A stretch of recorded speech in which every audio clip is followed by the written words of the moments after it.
Welcome back, everyone.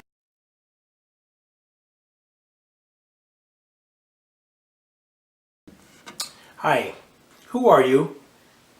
I am Lisa. I'm the wife of Al C. Okay, Lisa, so I'm curious to know, what is your story? I'm not a recovering alcoholic or addict, but I was married to someone who was an addict for about 4 years. We have 3 children together, and I didn't know he was an addict. I was a very naive person, had not been around alcoholics or addicts, and so he was able to hide it from me. I just thought he was just doing some crazy stuff. I didn't really know what was going on. So, he took me through a whole lot of stuff. Like, he stole money from me. There was times I had a car, he didn't. And so he would take the car, and I'm needing to get to work. I needed to get the kids to school, or if they needed to go to the doctor, I didn't have my car. One time he took my car, and it was taken to the city and dumped. I'm guessing he probably just used it to get where he needed to go to get the drugs, and then it was found on blocks. So it had no wheels, and they took whatever they could off the car. So I had to start over and finding a car. I had my cars impounded because he just parked them wherever. He's beat me. He tried to put a knife to my throat. And I say tried to because I think he also was kind of scared about it. He was just, the drugs were making him act crazy. So it was a lot of stuff that I went through, and I guess after a while I started to know that it was drugs and was ready to get out of the situation. How do you feel about being with an addict and an alcoholic? Because I met you when you were in recovery, and I didn't know you were in recovery, and after our first date actually, you told me that, and I appreciated the honesty, but it freaked me out because I didn't want to go through life with an addict again. And so I finished out the date, but I in my mind made up that I was never going to talk to you again.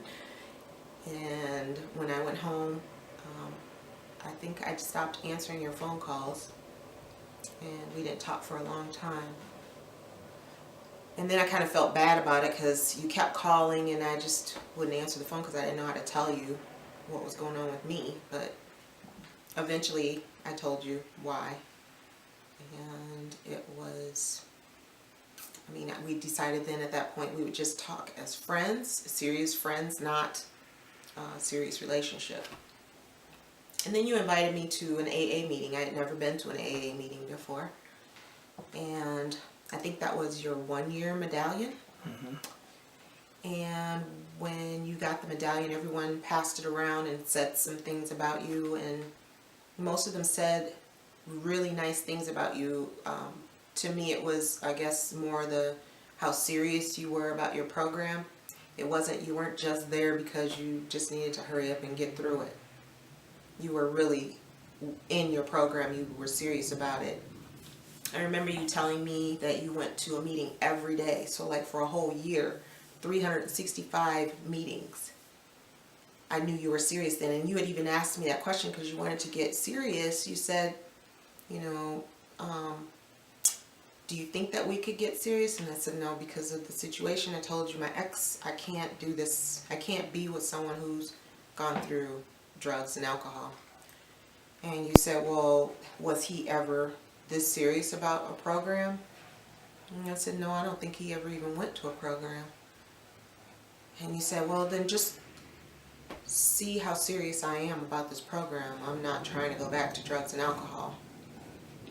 And so then I saw that. I saw how you went to the meetings. I saw how people really liked you and talked to you about your seriousness about the program. I got to meet some of your friends in your recovery program, and it helped me to feel a little more at ease that you were serious about it. And so I was willing to give it a try. But I had my antennas up, because if anything crazy started to happen or pop off, I was going to be out. I remember when we went to visit one of your friends, and I was downstairs talking with his wife, and you had went upstairs with him to talk with him, and we were only going to be there for a minute. I'm not sure what we were over there for, but His anniversary. oh, okay, his anniversary. And then you came down Shortly stairs, after. and all I smelled was weed, and that just like freaked me out. I'm like, okay, seriously? Did he just smoke upstairs? And so then we went to the car, and I think I asked you, were you smoking weed with him? And you said no, and I didn't believe you. And so then I just kept kind of watching and seeing what was going on with you. You didn't act like you were going to use or acting like an addict. And so then later on I asked you again, and maybe a month or so later, did you smoke when you went upstairs with him? And you said you didn't. And now today, 16 years later, I mean, you've confirmed it again and said, no, I never did that, but I had to hurry up and get out of there. That's why you came down so quickly, is because he was smoking and you didn't want to be around it. Another time I remember, actually, it was on one of our dates, and we were at a coffee shop. I didn't know how much you like coffee, and now I know, obviously, but I know in all of those meetings, AA meetings, you would always be drinking coffee. And then you took me to this coffee shop, and we got there, we ordered our coffee, we sat down and waited, and then you ran to the bathroom. And then you came back, and then we were talking, and then we got our coffee. I got tea, actually, and you got coffee. And then we were drinking it, and then you went to the bathroom. And then you came back. And then we were talking some more, and we're getting ready to leave, and then you had to go to the bathroom. And I'm like, is he tooting cocaine or something, going in the bathroom so much? Like, what is going on? And then I realized you drank a lot of coffee, and that's why you always were going to the bathroom, because you still do that today. But that was kind of like the leery. I'm like, I'm not sure. I'm not going all head in yet. I got to make sure. But even after all of that, you wound up marrying this man. Yeah, we got married. We got married because I knew you were serious.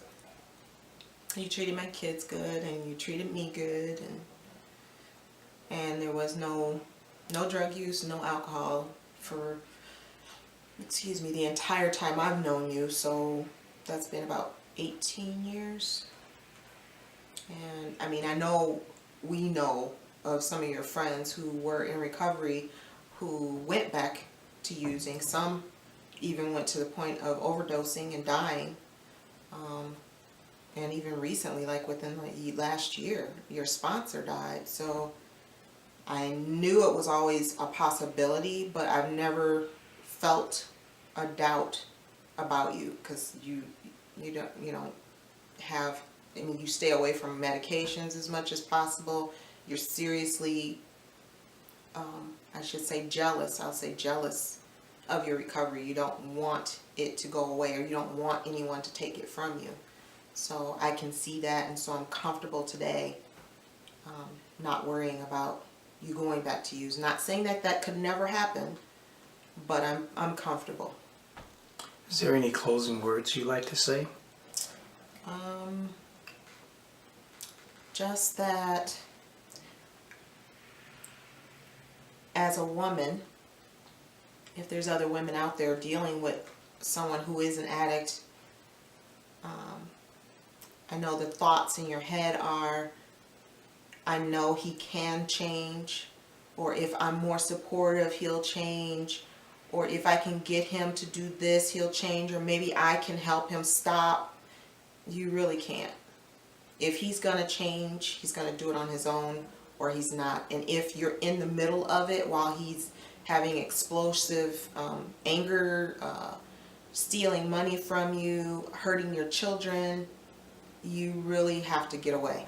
Not saying you have to get a divorce, not saying you have to be permanently away from that person. That's your decision. But when someone is that addicted, you're not safe. Your kids are not safe, and it's not going to change unless they decide to change. Don't forget to like our page, subscribe, and you can make comments below. If you have questions, please go ahead and put those down there, and we'll get to them as soon as we can.